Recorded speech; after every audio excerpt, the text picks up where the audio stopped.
It's Monday, May 13th, 2024, and I'm Dave Soap. 3 things to know today. Small versus mid-sized businesses' outlooks on the economy and revenue, both are diverging. Maryland joins states enhancing consumer data rights with new privacy legislation, and Secure by Design, a shift in cybersecurity promoted at the RSA conference. This is the Business of Tech. As is becoming the norm on this show, we'll start the week by reviewing new market data. According to a Forrester report, the global IT services market is projected to reach $2 trillion by 2028, driven by cloud modernization. Despite near-term challenges, Forrester expects an average annual increase of 16% in enterprise IT services spend through 2028. Hyperscalers like AWS, Microsoft, and Google Cloud are leading the growth, with infrastructure as a service spending expected to double in the next 5 years. ETB Technologies has reported a significant increase in the value of GPU sales more than doubling year over year from 2022 to 2023, reaching over £1.1 million. The rise in GPU sales is attributed to the proliferation of AI and the fluctuating prices due to supply and demand imbalances. According to Amazon CEO Andy Jassy in the last earnings call, despite AWS's $100 billion plus annualized revenue run rate, 85% or more of the global IT spend remains on-prem. Jassy believes that AWS's generative AI strategy will drive companies to transition from on-prem IT environments to the cloud, presenting a significant opportunity for growth. The 2024 Business Owner Report from Bank of America reveals that a majority of U.S. business owners anticipate revenue growth, with 87% of mid-sized business owners and 65% of small business owners expecting an increase in revenue over the next 12 months. Economic outlooks vary by business size, with 3/4 of mid-sized business owners expecting national economy improvement compared to only 1/3 of small business owners. Concerns over inflation remain, impacting 90% of mid-sized and 84% of small businesses. Small businesses are increasingly using credit cards, with balances nearly 20% higher than 2019 levels, though inflation-adjusted balances remain lower.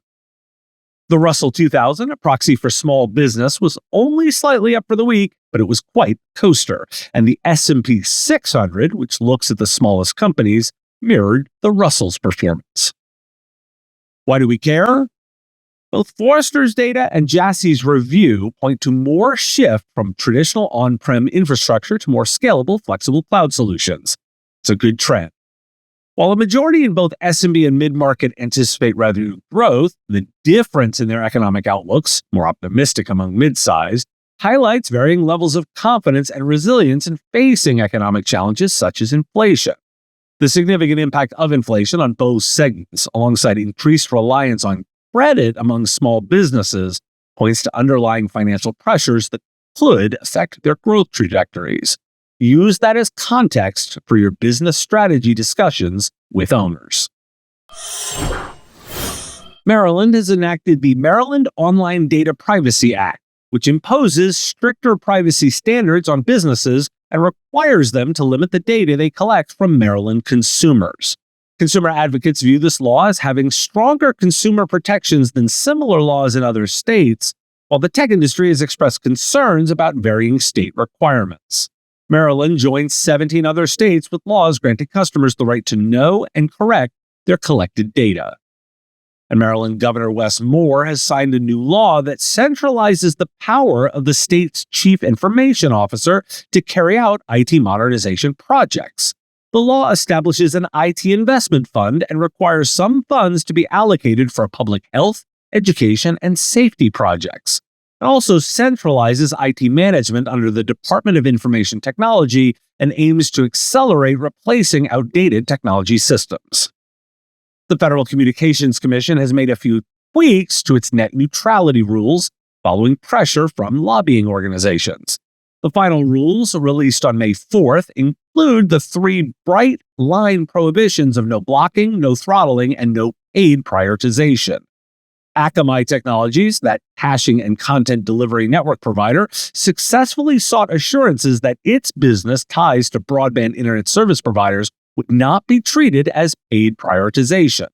Small ISPs, however, did not receive a wholesale exemption from the net neutrality rules. For now, the FCC also decided to shield ISPs from contributing to the Federal Universal Service Fund. The FCC did not forbid states from adopting their own net neutrality laws, but it did not address specific state broadband affordability programs.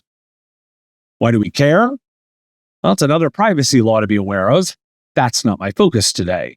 By establishing an IT investment fund specifically earmarked for public health, education, and safety projects, this not only targets efficiency, but also aims to enhance the state's service delivery in critical sectors.